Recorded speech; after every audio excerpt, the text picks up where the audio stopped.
Silas Ward had seen lots of bad stuff in his 43 years, but nothing got him ready for what was chained to the post outside Jennings's general store.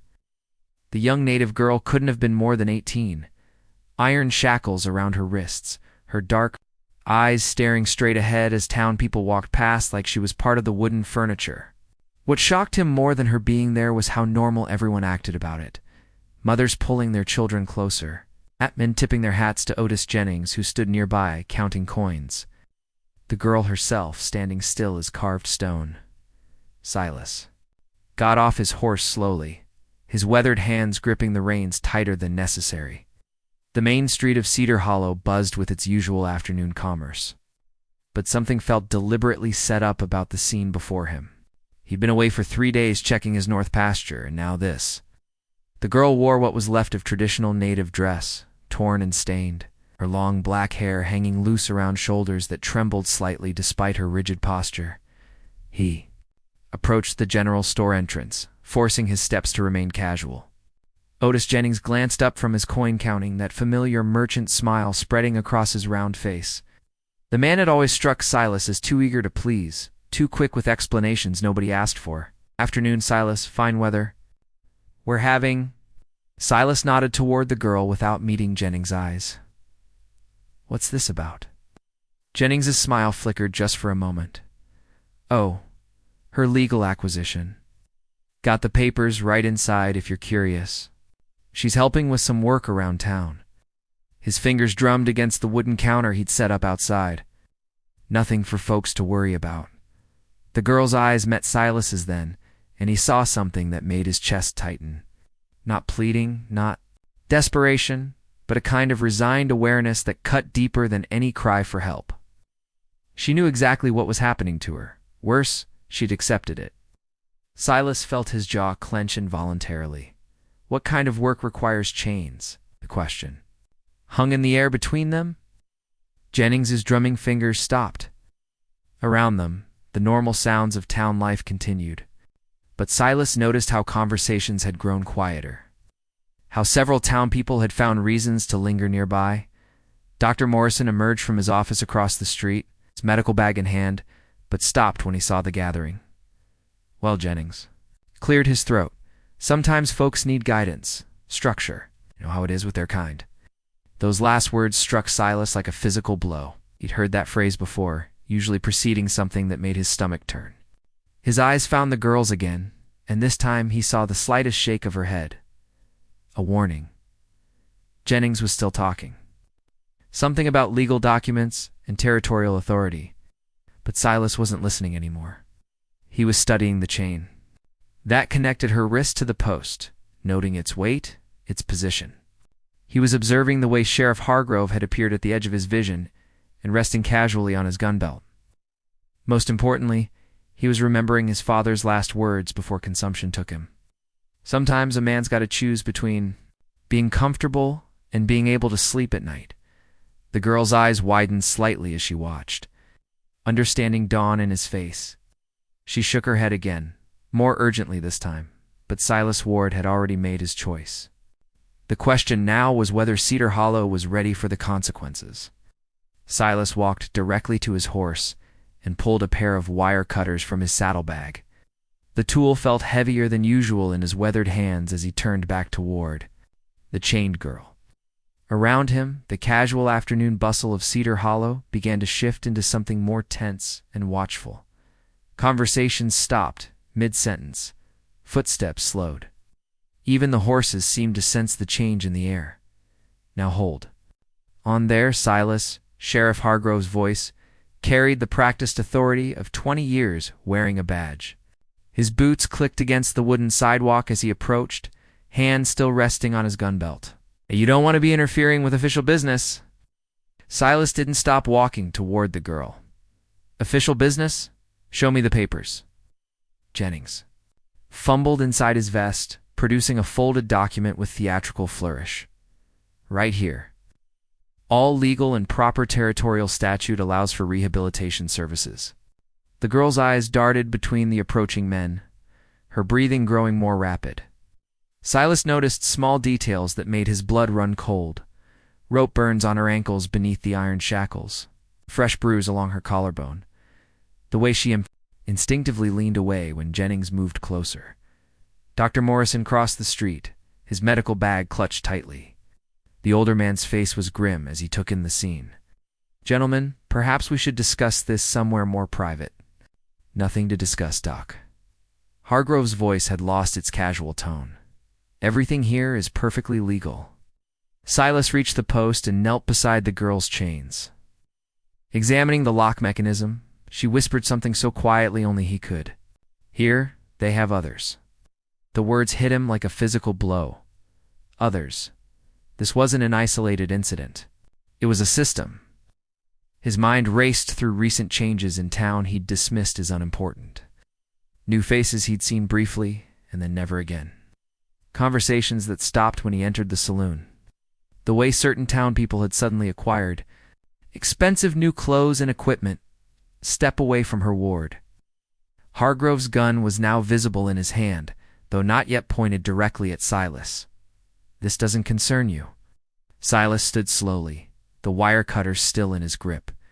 Around them, a circle of town people had gathered, but their faces showed an odd mixture of curiosity and something else. Fear, maybe, or guilt. "Where are the others?" Silas asked loudly enough for everyone to hear. The question sent a visible ripple through the crowd. Several people exchanged glances. Mrs. Patterson, who ran the boarding house, took a step backward. Even Jennings's confident merchant smile faltered. "I don't know what you're talking about." But Hargrove's voice carried less conviction now. Silas looked around the circle of faces. Seeing his neighbors and fellow town people with new clarity, how many of them knew? How many were involved? How many were simply too afraid to speak up? The girl's whispered words echoed in his mind. "They have others." Dr. Morrison cleared his throat. "Silas, perhaps we should all take a moment to know." Silas cut him off, his voice carrying across the street. "No more taking moments. No more looking the other way." He raised the wire cutters toward the girl's shackles. A metallic click, as he positioned them around the chains, seemed to echo like a gunshot in the sudden silence. Sheriff Hargrove raised his weapon. "Warning, ward." But as Silas prepared to cut through the chain, the girl grabbed his wrist with both hands, her fingers digging in desperately. When she spoke, her voice carried clearly enough for half the street to hear. "They killed the last one who tried to help." The girl's words sent a shock through the gathered crowd that was almost visible. Several town people stepped back instinctively, and Silas heard Mrs. Patterson gasp audibly behind him. Sheriff Hargrove's gun hand trembled slightly, and for the first time since this confrontation began, Otis Jennings looked genuinely nervous. "She's lying," Hargrove said quickly. Too quickly. "You know how they are always making up stories?" But Dr. Morrison had gone pale. The medical bag slipped from his fingers and hit the ground with a soft thud. "Tom Bradley," he whispered, barely audible. "Tom Bradley asked too many questions 3 months ago." The name hung in the air like smoke from a funeral pyre. Silas remembered Tom Bradley, a traveling merchant who'd stayed in town for a week, asking about missing native people from various tribes. They'd found his body in the river, written off as an accident, drunk and fallen in. According to the official report, "Shut up, Morrison." Hargrove's voice carried real menace now. "You don't know what you're talking about." But the doctor wasn't backing down. Years of seeing the aftermath of violence had apparently reached a breaking point. "I examined the body, Clyde. Those weren't drowning injuries. Someone beat Tom Bradley to death before he went in that water." The revelation rippled through the crowd like wildfire. Silas felt the girl's grip on his wrist tighten, but he also sensed something else. Hope flickering in her dark eyes for the first time. Around them, whispered conversations began as town people processed what they'd just heard. Jennings tried to regain control of the situation. "Oh, see here, this is all wild speculation. We're talking about legal business transactions here. Nothing more business transactions." Silas's voice carried an edge that made several people flinch. "Is that what you call it when you chain human beings to posts?" "She's property," Jennings snapped, his merchant facade finally cracking. "Legally acquired property. The territorial government recognizes." "Show me those papers again." Dr. Morrison stepped forward, his earlier fear replaced by cold anger. Show me exactly what law says you can chain a person like an animal. Hargrove swung his gun toward Morrison. That's enough from you, Doc, but the damage was already done. Crowd had heard enough to start connecting pieces they deliberately avoided seeing. Silas noticed how several people were looking at their neighbors with new suspicion, wondering who else knew, who else was involved. The girl released his wrist and stood as straight as her chains allowed. When she spoke again, her voice carried a strength that hadn't been there before. There are 6 others, hidden in the old mine shaft north of town. This time, the crowds. The reaction was immediate and explosive. Angry voices rose, people pushed closer, and several town people began shouting questions at once. Through it all, Silas heard one voice that chilled him to the bone. Jennings whispering urgently to someone at the edge of the crowd. Get word to the mine now. Silas realized with crystal clarity that they were past the point of no return. Girl had just signed her own death warrant by revealing the location of the others, unless he acted immediately. She'd disappear at night, and the 6 others would be moved or worse. Sheriff Hargrove raised his gun higher, pointing it directly at Silas's chest. Step away from her, Ward. Last chance. Instead, Silas positioned the wire cutters around the chain and looked directly into Hargrove's eyes. You're going to have to shoot me, Clyde. The metallic snap of the chain breaking echoed like thunder across Cedar Hollow's main street. The broken chain fell to the dusty street with a metallic clatter that seemed to echo forever in the sudden silence. Sheriff Hargrove's finger tightened on the trigger, but before he could fire, the girl stepped directly between him and Silas. Her freed hands raised in a gesture that was both surrender and defiance. My name is Ayanna, she said, her voice carrying clearly across the street. I am daughter of Chief Running Bear of the Lakota people. For 3 months, they have kept us as slaves. The word slaves hit the crowd like a physical blow. Several town people stepped back. While others pushed forward demanding answers, Mrs. Patterson began crying openly, her hands pressed to her mouth. Even some of the men who'd been standing with Jennings began to distance themselves, suddenly finding the ground more interesting than the merchant's face. Dr. Morrison picked up his medical bag and moved closer to Ayanna, his professional instincts. Overriding his fear, let me examine those injuries. Stay back, Morrison. Hargrove swung his gun toward the doctor, but his authority was crumbling with each passing second. The crowd had grown larger. Their mood was shifting from curious to angry. Silas helped Ayanna sit on the wooden steps of the general store, noting how she favored her left side and the way her breathing seemed labored.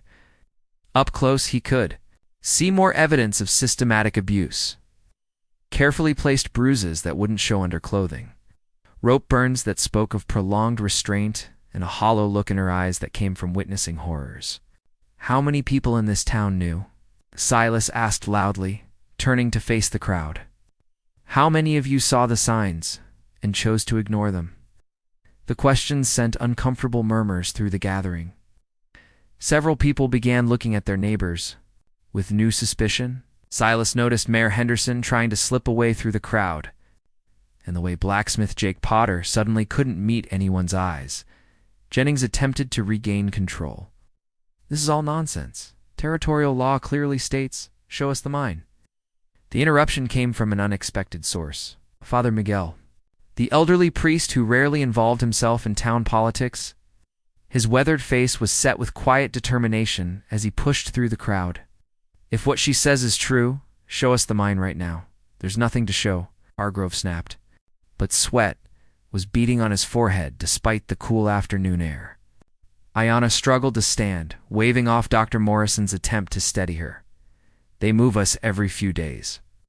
The mine, then the old warehouse by the creek, sometimes the root cellar behind the church. Her eyes found Miguel's. Yes. Behind your church. Father, they used the Lord's house to hide their evil. The priest's face went ashen. The root cellar has been locked for months. I thought it was just storage. Storage, Ayanna said bitterly. That's what they call us. The crowd's anger was reaching a dangerous pitch. Voices were raised in heated argument. Fingers were being pointed, and Silas could see that Cedar Hollow was on the verge of tearing itself apart. But he also noticed something else. 3 men at the edge of the crowd were quietly mounting their horses and riding hard toward the north. Road toward the mine. "They're warning the others," Silas called out, pointing toward the departing riders. "They're going to move the prisoners." Father Miguel stepped forward, his voice carrying the authority of decades in the pulpit. "Then we go now, all of us. We end this today." Sheriff Hargrove raised his gun again, this time pointing it at the priest. "Nobody's going anywhere." But as he spoke, Silas heard the distinctive sound of rifle bolts being pulled back. He turned to see Dr. Morrison holding an old hunting rifle, its barrel trained steadily on the sheriff. "Drop it, Clyde," Morrison said. "Quietly, it's over." Hargrove looked around desperately, realizing that the crowd had turned completely against him. But instead of surrendering, his face twisted into something ugly and desperate. "If I go down," he snarled, "I'm taking all of you with me." His finger moved toward the trigger, but not to shoot Silas or Morrison. He was aiming directly at Ayana's heart. The crack of Dr. Morrison's rifle split the air before Hargrove could pull his trigger. The sheriff's gun flew from his hand as the bullet struck metal, and he stumbled backward, clutching his wrist. Blood seeped between his fingers, but Silas felt no sympathy for the man who'd been ready to murder an innocent girl in cold blood. Ayana hadn't even flinched. She stood perfectly still, watching Hargrove writhe on the ground with an expression that held no satisfaction, only a weary recognition of violence she'd seen too many times before. "Tie him up," Father Miguel commanded, his voice carrying an authority that brooked no argument. "Jake, get some rope from your shop." But as the blacksmith hurried away, Jennings made his move. The merchant had been slowly backing toward his store during the confrontation, and now he bolted for the rear exit. Silas started after him, but Ayana caught his arm. "Let him run," she said urgently. "The others are more important. If those riders reach the mine, they're already moving my people." Dr. Morrison was binding Hargrove's wounded wrist with practiced efficiency, ignoring the sheriff's curses and threats. "How long to reach the mine?" he asked, without looking up. 20 minutes hard riding," Silas replied. "But they've got a head start." Father Miguel stepped forward, his weathered hands surprisingly steady as he helped Ayana to her feet. "The root cellar behind the church is closer. It might bring them there first. It might bring them there first." The priest's words galvanized the crowd. Men who'd been neighbors and friends that morning were now united in grim purpose, arming themselves with whatever weapons they could find. Silas noticed how naturally they looked to him for leadership, as if his simple act of cutting a chain had somehow made him responsible for what came next. "We split up," he decided. "Half to the mine, half to the church. Father, you know that cellar better than anyone." The old priest nodded grimly. "There's only one entrance, but it connects to tunnels that run under the whole church. If they're using it as a prison," he didn't finish the sentence, but everyone understood. Underground tunnels meant hidden suffering, meant screams that wouldn't be heard above ground. As they prepared to move out, Ayana grabbed Silas's sleeve. "There's something else you need to know." Jennings wasn't the only one. "There are buyers coming from the territorial capital. Important men. They were supposed to arrive tomorrow." Implications hit Silas like a physical blow. This wasn't just a local problem. It was part of something much larger, with connections reaching all the way to the territorial government. Men with real power and influence were involved. Men who could make problems disappear and witnesses die in convenient accidents. "Who?" Dr. Morrison demanded, having overheard. "What names?" Ayana's voice dropped to a whisper.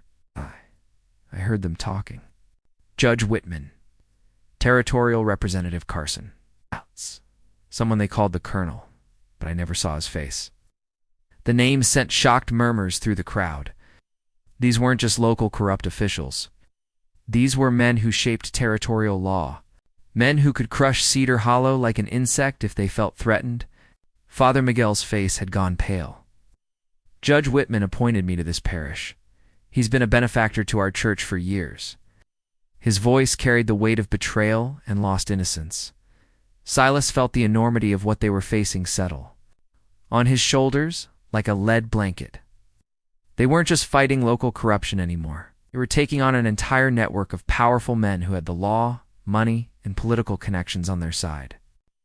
But as he looked around at the determined faces surrounding him, at Dr. Morrison checking his rifle, at Father Miguel clutching a prayer book in one hand and a shotgun in the other, at the town people who'd chosen conscience over safety, he felt something he hadn't experienced in years. Hope. Then we better move fast, he said grimly. Before those buyers arrive, and this whole thing disappears into the territorial capital, where we'll never touch it. As they prepared to ride out, the sound of approaching hoofbeats echoed from the north road. But instead of the three riders who'd left to warn the mine, a lone horseman was racing toward town at breakneck speed. When he got close enough to recognize, Silas felt his blood run cold. It was Jennings, and he was riding like the devil himself was behind him. But worse than his panicked flight was what he was shouting as he approached. They're all dead. Everyone at the mine is dead. Jennings pulled his lathered horse to a halt in the middle of the street, nearly falling from the saddle in his panic. His face was ashen, and his hands shook as he dismounted. Whatever he'd seen at the mine had stripped away every pretense of the confident merchant he'd been just an hour earlier. "What do you mean, dead?" Silas demanded, grabbing Jennings by the shoulders. "The prisoners? The guards? Who's dead?" "All of them," Jennings gasped, struggling to catch his breath. The three men who rode out, Henderson, the guards at the mine, bodies everywhere, and the prisoners. He doubled over, retching into the dust. Dr. Morrison stepped forward, his medical training overriding his disgust for the man. "Otis, you need to tell us exactly what you saw." Jennings wiped his mouth with a trembling hand. "Someone got there before us." The mine entrance was collapsed, but not by accident. Dynamite professional work. Bodies scattered around like they were. Caught by surprise, Ayana's face had gone rigid with controlled terror. "My people, are they gone?" Jennings whispered. "All 6 prisoners gone, but not dead. Not that I could see. Someone took them." The implications hit Silas like a physical blow. This wasn't random violence or an accident. Someone with resources and expertise had eliminated Jennings's operation and taken the prisoners. But who and why now? Just when the truth was finally coming to light, Father Miguel spoke up, his voice tight with fear. "The buyers you mentioned, Judge Whitman and the others, could they have?" "No." Jennings shook his head violently. "They weren't supposed to arrive until tomorrow. Besides, they wanted the operation to continue, not destroy it. This was someone else." Dr. Morrison had been examining the bound Sheriff Hargrove during the conversation. But now he looked up with alarm. "Clyde's unconscious. This isn't from the bullet wound. Someone drugged him." Silas felt pieces of a larger puzzle clicking into place, none of them good. "What? When did you last see him conscious?" Just before Jennings rode back, Morrison replied grimly. "Someone got close enough to administer something while we were all distracted." Realization sent a chill through the crowd. They'd been so focused on the drama unfolding in the street that they'd missed someone moving among them with deadly purpose. Someone who could collapse a mine with professional precision, eliminate multiple armed men, and drug a prisoner without being noticed. "We need to get to the church," Silas said urgently. If they took the mine prisoners, the ones hidden behind the church might be next. But as they prepared to move, young Billy Henderson came running down the street, his face streaked with tears. The boy couldn't have been more than 12, and seeing him in such distress sent new alarm through the group. "My paw." The boy sobbed as he reached them. "Someone said my paw went to the mine." "Is it true what Mr. Jennings said? Is my paw really?" The crowd fell silent. Mayor Henderson had been one of the 3 riders who'd left to warn the mine. Looking at his son's terrified face, Silas felt the weight of what their actions had set in motion. Ow. In trying to do the right thing, they'd triggered something much bigger and more dangerous than any of them had anticipated. Dr. Morrison knelt beside the boy, his voice gentle. "Billy, where's your mother right now? Home. She sent me to find Pa when he didn't come back for supper." The boy's eyes were wide with the kind of fear that only children feel when their world suddenly stops making sense. Ayana stepped forward and placed a gentle hand on the boy's shoulder. Her father tried to do something he thought was right. Sometimes that's all a person can do. But before anyone could offer more comfort, The distinctive crack of rifle fire echoed from the direction of the church. Not one shot, but several in quick succession, followed by shouting and the sound of breaking wood. Father Miguel's face went white. The church as they stood frozen for a moment by the sound of violence. Silas realized with crystal clarity that they were no longer dealing with local corruption or territorial politics. Someone was systematically eliminating everyone connected to this operation, and they were working with military precision. The question was whether Cedar Hollow's impromptu rescue party was about to become the next targets, or if they could somehow turn the tables on whoever was orchestrating this deadly game. Another burst of gunfire from the church made the decision. For them, the ride to the church took less than 5 minutes, but it felt like an eternity. As they approached, Silas could see smoke rising from behind the small wooden building, and the acrid smell of gunpowder hung heavy in the evening air. The shooting had stopped. But the silence that followed was somehow more ominous than the violence had been. Father Miguel dismounted first, his face etched with anguish as he surveyed his sanctuary. The church's rear wall had been partially destroyed, and the door to the root cellar hung open like a broken jaw. Bodies lay scattered in the churchyard, but they weren't wearing the clothes of town people or prisoners. Military uniforms, Dr. Morrison observed grimly as he knelt beside one of the fallen men, but not territorial army. These markings, he examined the dead man's insignia more closely. I've never seen anything like them. Ayana moved past them, toward the destroyed cellar entrance, her face set with grim determination. My people were here. I can smell them. She disappeared into the smoking ruins before anyone could stop her. Silas followed her down into what remained of the underground chamber. The scene that greeted them was both heartbreaking and confusing. The cellar had clearly been used as a prison. Shackles still hung from the walls, and the floor bore evidence of prolonged human habitation. But like at the mine, the prisoners were gone. Here Ayana called softly from a corner of the damaged room. She was kneeling beside something carved into the wall, symbols that meant nothing to Silas, but clearly held significance for her. Cousin was here, little fox. She always carved these marks when she was frightened, as they examined the primitive prison. Silas began to notice details that painted a horrific picture.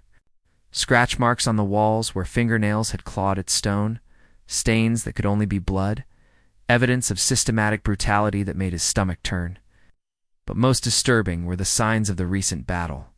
Whoever had attacked this place had done so with overwhelming force and precision. Uniformed men outside weren't guards. They were attackers who'd been killed while trying to breach the cellar. Someone was protecting the prisoners, Dr. Morrison called from above ground. These soldiers were shot from defensive positions around the church. The realization hit Silas with stunning force. The mysterious attackers weren't eliminating the operation. They were rescuing the prisoners. Someone with military resources and training had mounted a coordinated assault to free Ayana's people. Father Miguel appeared at the cellar entrance, his face grave. There's a survivor, one of the soldiers. He's badly wounded, but he's conscious. They found the injured man propped against the church steps, Dr. Morrison already working to stop his bleeding. The soldier's uniform was definitely military, but the insignia were unlike anything Silas had seen in his years of occasional contact with territorial forces. "Who are you?" Silas demanded. "Who sent you?" The soldier's eyes focused with effort. "Federal Marshals, Special Operations." Each word came with obvious pain, but he forced them out. Investigating territorial corruption, the pieces began falling into place. The federal government had been watching the territorial administration, had discovered the slavery operation, and had sent in a military unit to gather evidence and rescue prisoners. But something had gone wrong. "Where are the prisoners now?" Ayana asked urgently. The soldier's eyes found hers. Safe extracted to federal facility, protected witnesses. His breathing was becoming more labored. But there's more bigger network. Judge Whitman, just the beginning. Dr. Morrison looked up from his medical work, his face grim. He's not going to make it. Lost too much blood. As if sensing his approaching death, the soldier grabbed Silas's shirt with surprising strength. "List. In my pocket, names of everyone involved. territory governor, 3 judges, dozens of officials. What? His grip tightened. They know. Operation's blown. They'll run or eliminate witnesses. Silas found the folded paper in the soldier's breast pocket. The names listed there sent shockwaves through him. Not just territorial officials, but federal appointees, wealthy. Businessmen from back east? Even a senator's name appeared near the bottom. How deep does this go? Father Miguel whispered, reading over his shoulder. The dying soldier managed one last sentence. Hundreds of prisoners, dozen locations, been going. On 4 years. As the federal agent drew his last breath, Silas realized that their small act of defiance in Cedar Hollow's main street had accidentally uncovered something monstrous. They weren't just dealing with local corruption. They'd stumbled into a territory-wide network that reached all the way to Washington. But before he could fully process the implications, the sound of approaching horses echoed through the evening air. Not just a few riders, but many. The thundering hoofbeats grew louder, and Silas counted at least 20 horses. Maybe more. Ayana grabbed his arm, her face pale with recognition. That's not federal cavalry. I know the sound of their horses from the reservation. Those are territorial militia. As the riders crested the hill overlooking the church, Silas saw she was right. The approaching force wore territorial uniforms and flew official flags. But given what they just learned about territorial corruption, their arrival was not good news. The lead rider called out as they approached, his voice carrying the authority of official command. By order of Territorial Governor Whitman, you are all under arrest for interference with federal property and assault on territorial personnel. Judge Whitman himself rode with the militia, his face cold with fury as he surveyed the scene. When his eyes found the list still clutched in Silas's hand, his expression turned murderous. Silas held up the blood-stained list, his voice carrying across the churchyard with calm authority. Before you arrest anyone, Judge Whitman, you might want to explain to your men why their names are on a federal investigation list for human trafficking? The words struck the militia like a physical blow. Several riders exchanged uncertain glances, and Silas noticed more than a few hands moving away from their weapons. Oh. These weren't hardened criminals. They were territorial militiamen who'd been told they were arresting criminals, not participating. In a cover-up, Judge Whitman's face flushed with rage. That's a fabrication. Territorial authority supersedes any supposed federal investigation. Does it? Dr. Morrison stepped forward, his voice steady despite the 20 rifles trained on their small group. Because that federal agent dying right there said different. He said, "You're all under investigation by Washington." Ayana moved to stand beside Silas, her presence lending weight to his words. These men kept my people in chains like animals. 6 others are already safe in federal custody, ready to testify about what happened here. The militia captain, a weathered man named Collins, whom Silas recognized from occasional visits to town, lowered his rifle slightly. Judge, is this true? Are we mixed up in something involving federal prisoners? Your soldiers? Whitman snapped. You follow orders, not rumors. But Collins was studying the scene more carefully now. The destroyed prison cellar, the dead federal agent, the evidence of systematic brutality. These don't look like rumors, Judge. This looks like a crime scene. Silas pressed the advantage. Captain Collins, your name isn't on this list. Are most of your men's? You still have a choice here. The moment stretched taut as Collins weighed his options. 20 years of military service had taught him to recognize when his commanding officer was leading him into a dishonorable situation. Around him, his men were coming to the same realization. Father Miguel stepped forward, his voice carrying the moral authority of his calling. Captain, I've served this community for 15 years. I've never lied to you or any of your men. What we discovered today is an abomination that shames us all, but you can still choose to stand with justice. The captain's decision came swiftly. He turned his rifle toward Judge Whitman, and one by one his men followed suit. Judge, you're under arrest for violations of federal law and crimes against territorial citizens. Whitman's face went white as he realized his authority had evaporated completely. You can't do this. I am the territorial judge. I have connections in Washington. I'll have you all court-martialed. Your connections are on that list, too, Silas replied grimly. The federal government is cleaning house, starting with you as captain. Collins and his men secured Whitman and the few militiamen who'd remained loyal to the corrupt judge. Silas felt a profound transformation settling over him. 3 hours ago, he'd been a quiet rancher who minded his own business. Now he was a man who'd helped expose a territory-wide criminal conspiracy and save innocent lives. Dr. Morrison was organizing the town, people to tend to the wounded and secure evidence. Father Miguel was conducting last rites for the fallen federal agent. The community of Cedar Hollow had been forever changed by what they'd witnessed and the choices they'd made. Ayanna approached, Iles, as the immediate chaos subsided. My people are safe now. The federal marshals will protect them until they can return to their families. She paused, studying his face. What you did today, cutting those chains, it saved more than just me. Silas looked around at the churchyard at the evidence of suffering and the promise of justice finally being served. A man's got to choose between being comfortable and being able to sleep at night. My father told me that once your father raised a good son. As the sun set over Cedar Hollow, federal reinforcements arrived to take Judge Whitman and his accomplices into custody.